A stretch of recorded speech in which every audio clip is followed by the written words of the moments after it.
Hey, well, thank you both for taking time out of your day to be here. I'm really excited to hear from each of you. I first heard about the bulb at Seed 20 back in March. I think my wife and I actually stopped by your booth.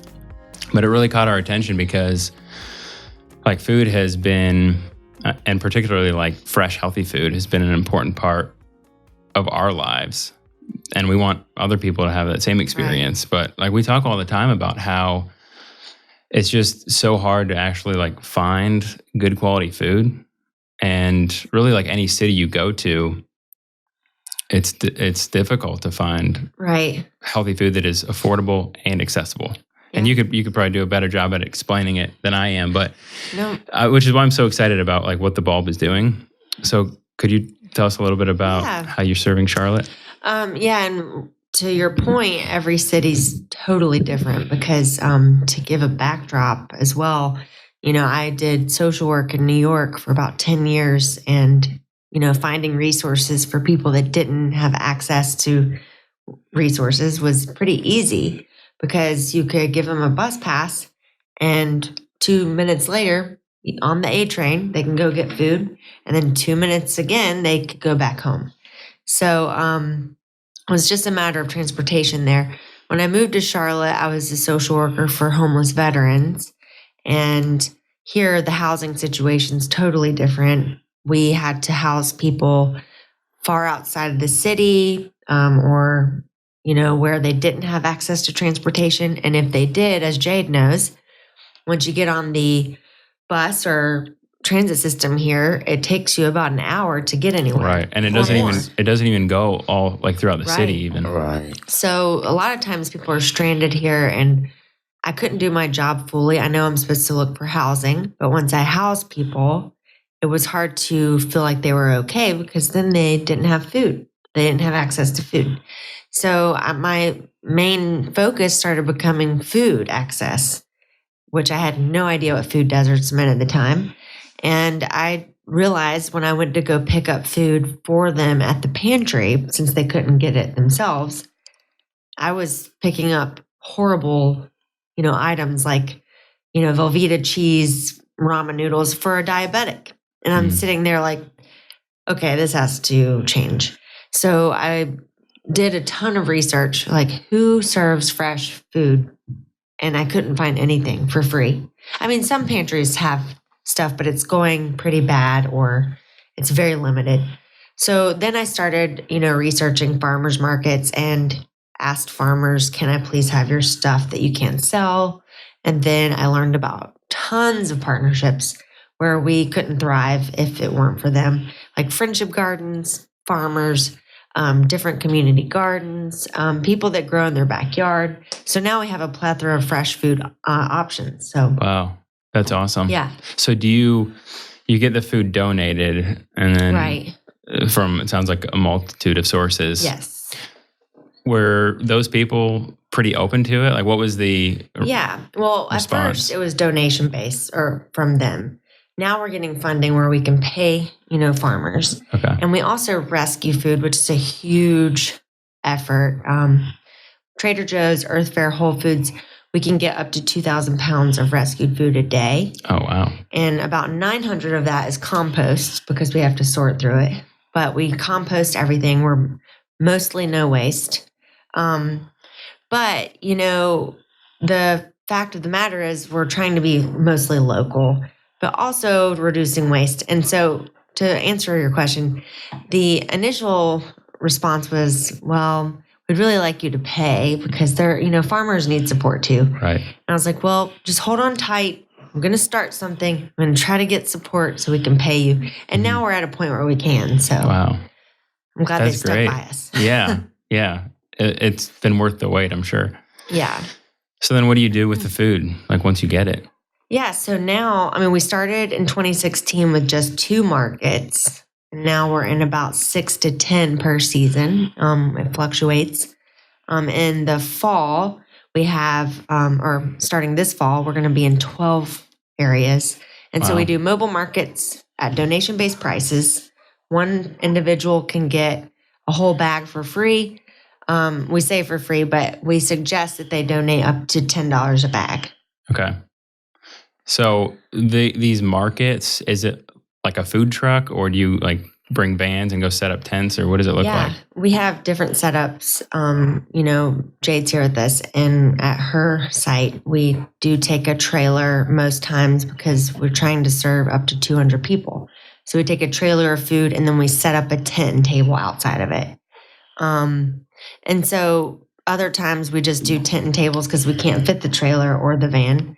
And then we're actually currently making and constructing a refrigerated van. So we're moving on up. So then you can keep the veggies like chilled and while you're going around. Exactly. Okay. Now, Jade, you live in an area where the Bulb had set up a market? Yes. Is that right? Okay. Yes. So what kind of food did you, or I guess do you have access to when the Bulb is not there? Fresh fruits, vegetables, breads, milk, eggs, just a variety of things that the neighborhood couldn't get if it was not for the Bulb.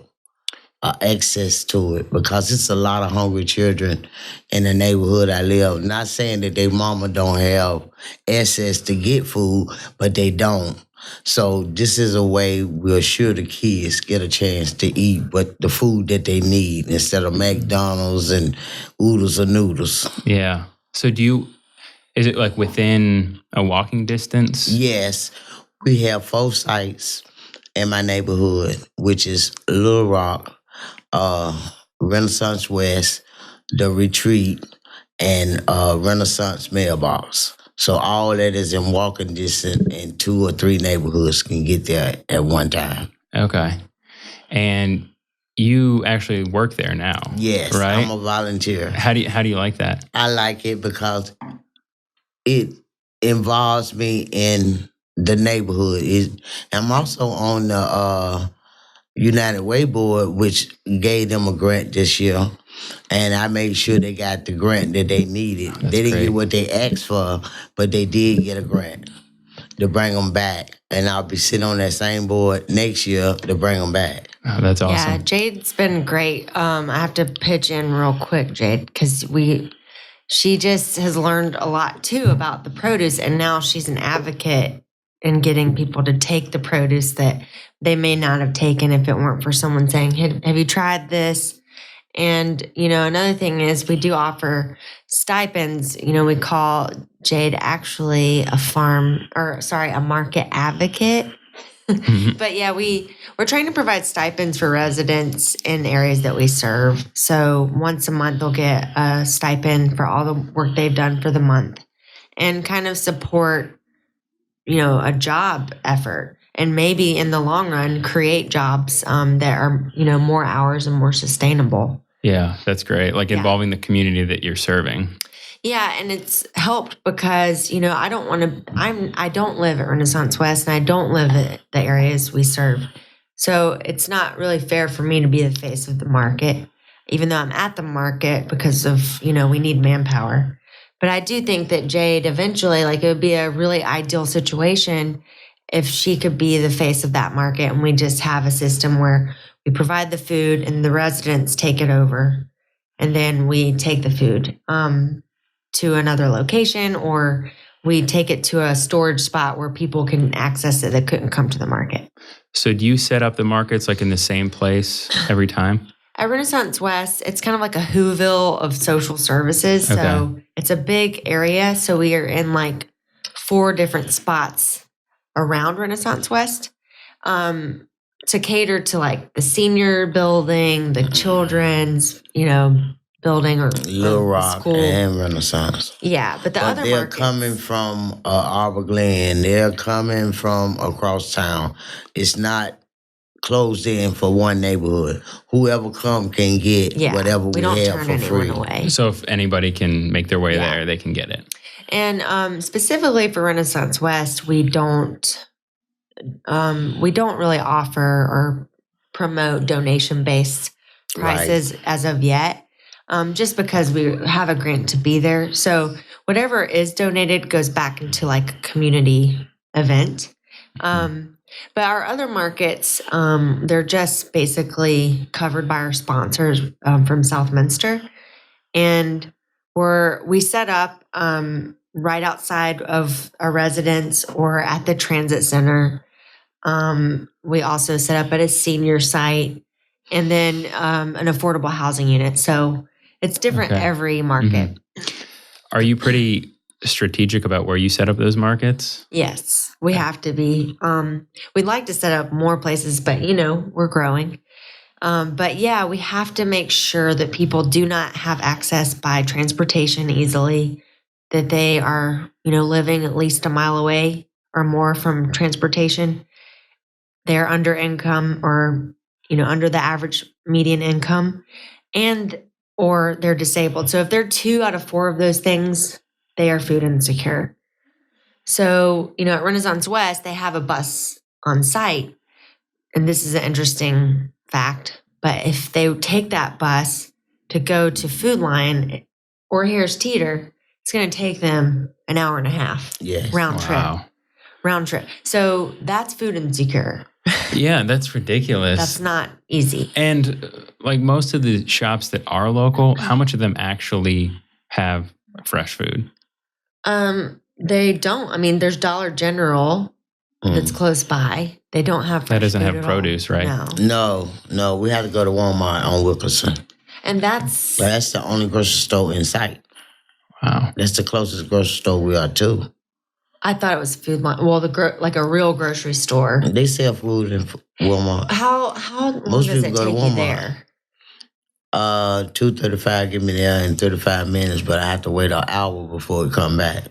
Right. Wow. See, yeah, that's crazy. When you don't have easy access, and think about people that are single moms and they have to take their kids, and it's you don't have time. I mean, you might maybe working multiple jobs or second or third shift. And that's why Dollar General looks appealing. Why don't we just get something to put in the microwave? Right. That's appealing because of all the barriers. Yeah. And it's, it's tough too, because with food like that, it's a cycle in that, you eat it. So you're probably going to you eat it because it's what you can afford and what you have access to. Yeah. But the more you eat that, the more susceptible you're going to be to sickness, infection. Yeah. If you get injured, you're not going to heal as fast. And then so you're out of work, you have more medical bills. It's so systematic. And it's crazy. So it affects your income that way. And then it's just a cycle. Yeah. It's, I saw it firsthand way before I started the bulb, and it's frightening when you house someone that's low income. You think you're like, wow, cool. They have housing.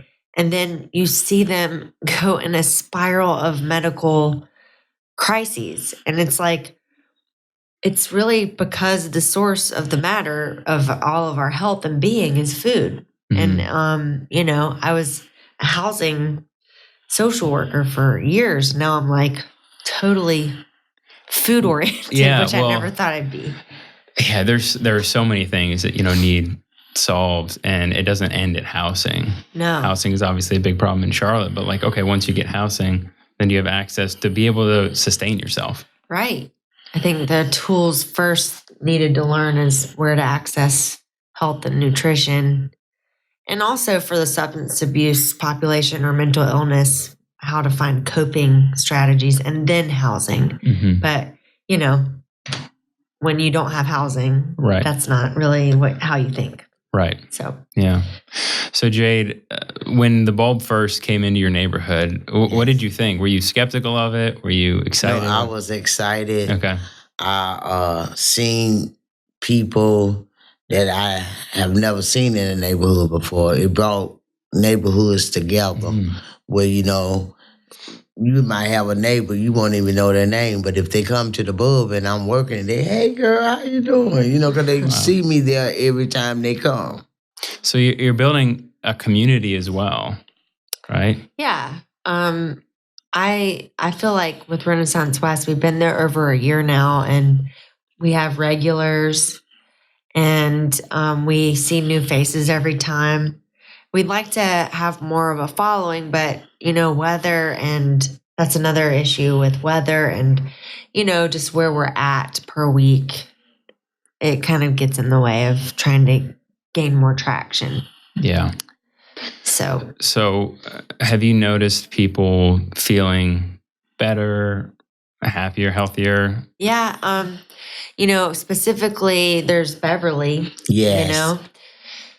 One instance is our friend Beverly. She comes and she's lost a lot of weight and has basically Sugar. exclaimed she feels so much better, and she comes every week getting fresh produce from us. Well, she was the one that sat on the board first to even bring the truck in. She felt like it was a need for the community. Okay. Yeah. And she expressed that she had all these health issues, and before we were there, she couldn't walk to even get to the bus. Wow. So it would be very important for her to walk to get to a market. So she comes to every market, and she looks so good now. So that's great. I mean, that's just one instance out of Yeah. Yeah, Jade, how do you feel after having... I'm happy because them strawberries and grapes and grapefruits and lemons and limes and all that. I like all that. Yeah. And I couldn't afford it without it because I don't get food stamps. Right, okay. A lot of people get food stamps, and my situation, I don't get food stamps. So the food that they bring in, I don't have to buy out my check. Mm-hmm. Well, also, so that's helped me. There's like probably 80% of Renaissance West live on a fixed income. And so it's very hard for them to save for, and then they get $15 in food stamps. Yeah. So, yeah. 7. Yeah, it's no wonder why or you choose the, convenient, less healthy option. It's the more affordable option, unfortunately. Right. But yeah, no, that's awesome. You're able to bring affordable, healthy food into those neighborhoods. And I think you had mentioned on your website that there's like an education. Yes. At cooking, maybe even? So that's something that we're really working hard on to be at all of our markets. When we initially started, we only had 2. So we were, I always had something going on. And it was small, anything from cutting a zucchini and, making sure people knew they can eat that raw. I mean, that's something people didn't know. Mm-hmm. But now we do at least once a month at Renaissance West. We're actually connecting to the CPCC crew and also Cooking Matters. So we're going to have people there weekly. And then at all of our other markets, we have residents actually helping to put on a tutorial. Oh, that's neat. So that's like while you're selling the fruits and veggies, you have somebody there who can kind of teach how to prepare the veggies. It's ideal to have that every market. And then also at least have like recipes or people that show how to grow food. And we have Pop-Up Produce and Patio Farmer. They're our partners. They'll come on site and show people how to grow their own food in small and large spaces. Okay. So just teaching people how to grow and cook. Yeah, I think that's probably a misconception is that like veggies, for instance, like broccoli, like eating raw broccoli, I personally don't like it. But like if you prepare it in a certain way, like baking it or you can make it taste really good. Or even if you marinate it. Yeah, or marinate it or not cook it. Oh, totally. Yeah. And then like for the transit center, 80% of that market are homeless men that we serve. So we if we do tutorials there, we do on the go tutorials like what you can do with an apple, a lemon, and a stick of honey. Like that's a really amazing snack. We've had Chef Julia from Nourish, and she comes and she does zucchini noodles and all kinds of stuff. So that's pretty cool. And is the community pretty receptive to learning how to cook? And I mean, everyone has been super receptive. There's been times where like I wouldn't eat that, but if it's prepared for them and it tastes good, then they'll be like, oh, okay. I didn't. And then sometimes it is like, oh, heck no, I'm not touching that. Right. I mean, but at least they tried it. Yeah. Or at least they thought about it. Right. They're open to the idea. But most times I would say you get 1 out of 10 people that are like, I'm not going to do that. Yeah. I understand that. So what kind of veggies are brought in or fruits and veggies? Is it A variety? Greens, cabbage, a variety. Okay. Greens, cabbage, salads, tomatoes, carrots. Yesterday, your beets. favorite was potatoes and onions. I caught her in the act being like, I got potatoes and onions. Yeah. Sounds good. We do try to do like a top 10 of what people really want at our markets. And then after that, we just try to introduce new foods. You're dependent on what the farmers can provide, right? Yeah. If you've heard of Fresh List, they are a local distribution company. So they only provide local produce, mainly to chefs, and they buy from farmers. And basically, we buy from them. So because they have the mother load of all the farms. So I can pick and choose what I want from their farmers list. So with Renaissance West help with funding, we've been able to pick what they have per week. Like during the summer, I could be like, yeah, we probably want peaches this week. Mhm. And because they have them in stock. And then, every season it's different, of course. But there's also farmers doing hydroponics. So we can get stuff year round from them. But we're also working with Street Fair Farm, which is my fiance's farm. And so we've written him in a grant that specifically grows for us now. So that's awesome. This is a whole pilot program. He's got stuff in the ground right now that's going to be harvested for Renaissance West and for our 2 new markets, solely for them. So it's going to be really good. Wow. So it's literally going right from the farms to the people. Yeah, and we're working on the farms too. We just hired an employee, Mary, that you've met. Mm-hmm. She goes from the farm with me to the market. So we harvest in the morning. This is ideal. We'll harvest in the morning, take it straight to a sorting place, wash and sort, and then take it to the market. So you actually have volunteers that go out and pick. We'd love to have more, but yes, we do. Okay. I would think people would be interested in that, like to get outside. They are, but then we need it to stick. Yeah, you need people that are going to come back and. Yeah. We got a lot of people that want to come, and then they get maybe a selfie, and they never come back. All right. So yeah, that's how it works with a lot of those volunteer I'm opportunities. appreciative no matter what. Right. So. Yeah, of course. So how many people do you need to go out for a day? And I feel like if we had a solid 10 per day, but right now we're working with at least 5 per day. Okay. And I'm talking about paid employees, but with volunteers added, we do have a good 7 to 10 per day. Okay. And you have to do this every day, or the days that you set up the market? Yeah. So Monday through Thursday, we're pretty busy. Friday's our admin day. And then Saturdays at this point, we're working on doing like drop-offs and having farmers markets sell for us or, do a donation-based price. Okay. Yeah. Wow. That's awesome. I like how you've engaged the community and the neighborhoods that you're working in. Because I think that's also an important part of health and wellness, right? I mean, obviously getting the nutrients you need, but like having relationships and being a part of your neighborhood and in your community, I think contributes to kind of your overall wellness. Yeah, definitely. Yes. And you probably meet people that you wouldn't otherwise meet. In the same neighborhood. Yeah. And that's what I hear a lot, not just from you. The first time I heard that, it blew my mind.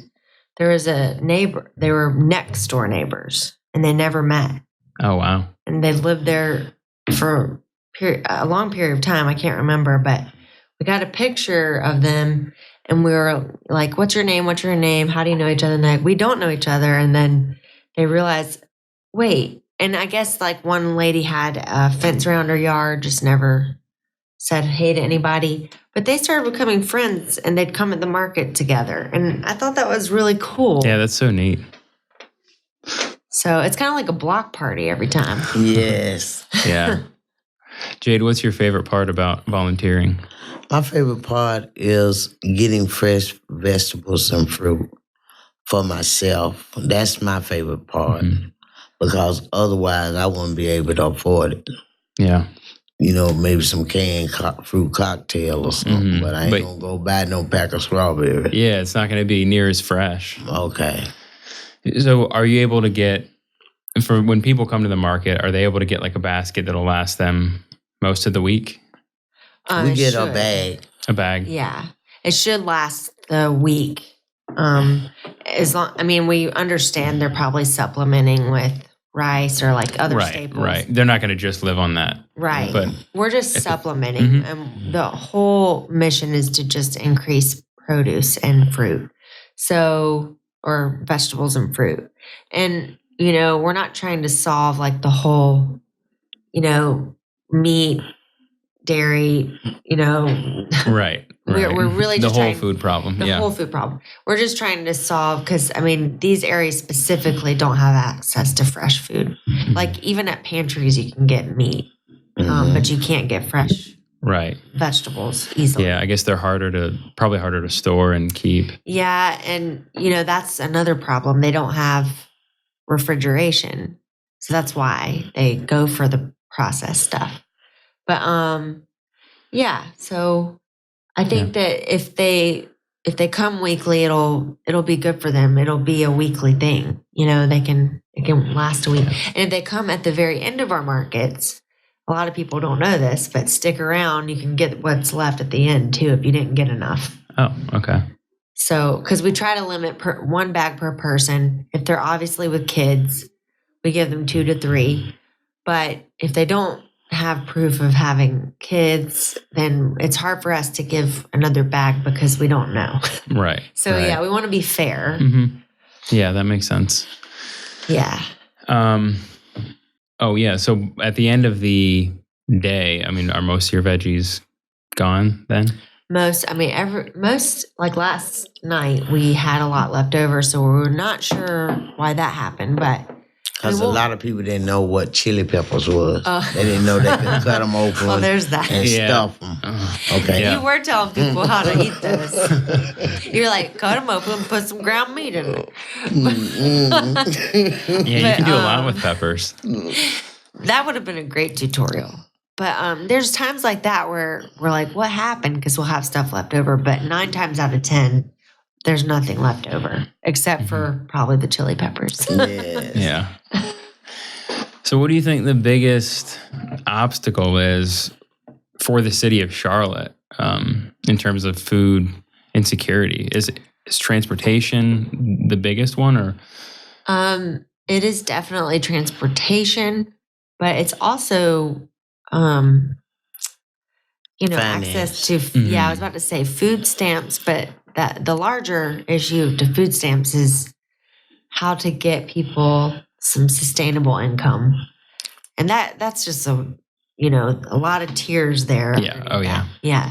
So it's just tough to see like disabled seniors making $700 a month. And they got to choose between eating and medicine. Or even their rent. Well, true. Right. It's like, it's so sad. Yeah. And the problem just continues. Like I was saying earlier, it's if you're limited by such a small dollar amount, you're not going to be able to go get a week's worth of veggies for what the food stamps are giving you. Yeah. That's wild. True.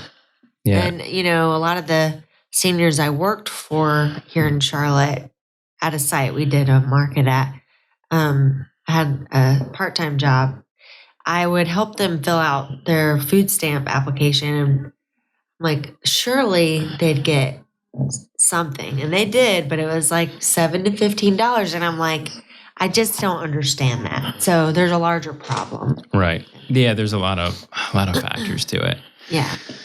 Do you think if there was, well, I guess you're proving it, that if there was a healthy, affordable option in the area, people would be open to it? Totally. Yes. The goal is to put a grocery store or something on Renaissance West's site, like a pantry, but for fresh food, not like food pantry that we're talking about. So that's the goal to put on the site. So we're trying to prove that people want it. Right. Yeah. Yeah. Was that your first location? No, our first location was JT Williams in Charlotte. It was in the North End, and then the Transit Center. Okay. I'd pop up there. Okay. So the hope for the future is to have, like, if you're looking 10 years out, you have all the funding you need. Yeah. What's your vision for Vision this? is to have multiple food hubs where we are stationary as well, where we operate like a CSA box where people can donate an amount per month, and they pick up a box for the times they can't come to the market. And then we also want to mimic the CATS transit system, but with a veggie bus. Oh, that'd be cool. So our end goal is to have a bus route for veggies and actually have it on the CAT system map. And then also have 4 food hub points at least. And then still do our markets. So the bus would just take people to those markets. Because I imagine that the reason the bus system or any transit system is so slow is because it has to make all these stops. Yeah. Yes. Well, the markets would be at the bus stops. Oh, okay. And we would kind of like be there before the bus gets there and then move on. So we'd have our own little bus route. Okay. Yeah. I mean, that's a huge goal of ours. So yeah. We'll see. Oh, Charlotte needs it, and I feel like a lot of cities probably need it, as you saw from where you were. But so, like, what are your biggest needs at this point? Well, we need more funding to build more refrigeration in everywhere we go. Mm-hmm. The more refrigerated trucks, the more we serve, and then also volunteers. We seriously, like I said, 10 a day right now, but I can imagine us needing about 20 a day. And then just the third thing would be more farms to get involved. So we want fresh local food. So how many farms do you have involved right now? We have a lot, but we purchase through Fresh List right now. So I'd like to actually have a situation where we have a workforce development around about, employees starting on each farm and then working on the land and harvesting from that. So right now, 3 farms are like directly working with us. But we'd like it to be every farm, have like one employee from the bulb be able to work on their, farm and then be able to harvest and bring it to a market. Yeah. Well, if you can get like everybody to do something. Yeah. And a goal, a huge goal would be to have a plot on each farm's land strictly for the bulb. And then that way we could support the farmer and support the community as well, which would be pretty key. Yeah. You could provide employment.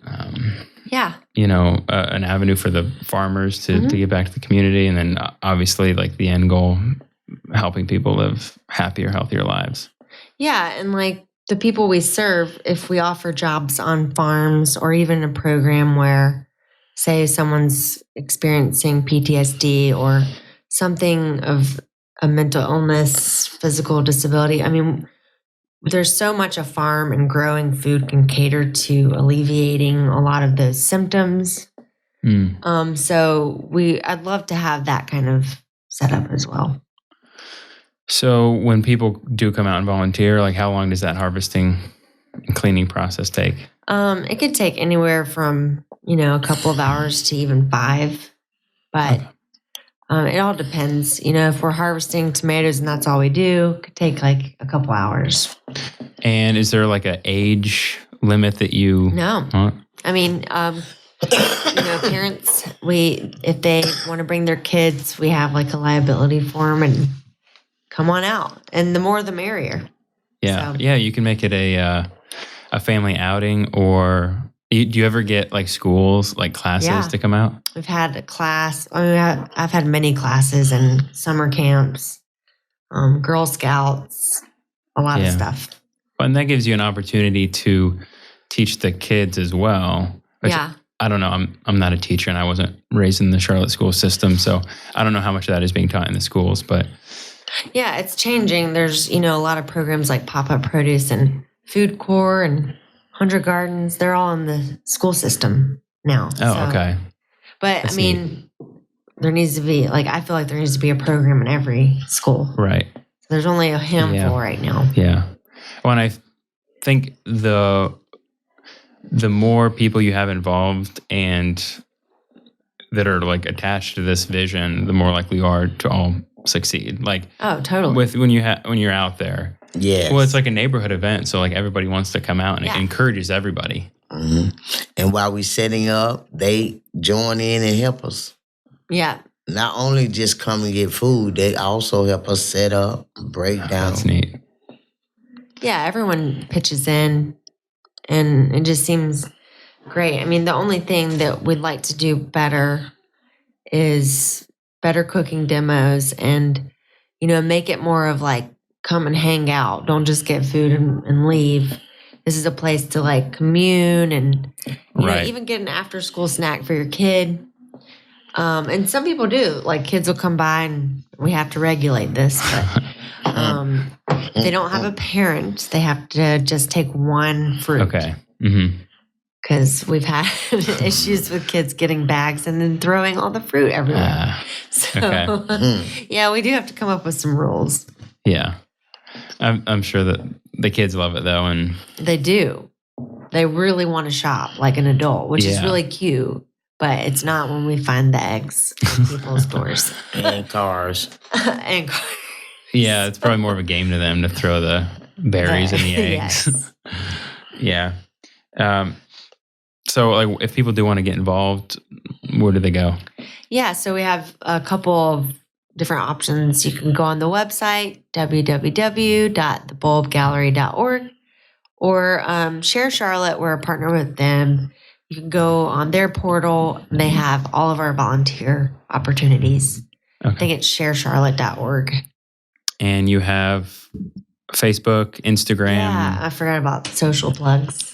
Yeah. But Instagram, we post there daily, which also links to Facebook, and it's called the Bulb Market. The Bulb Mobile Markets. Okay. Is our handle. So yeah. Okay. All right. So go follow on social media and please do get involved. Woohoo! All right. Thank you, guys. Thank Thank you you. for having us. Yeah.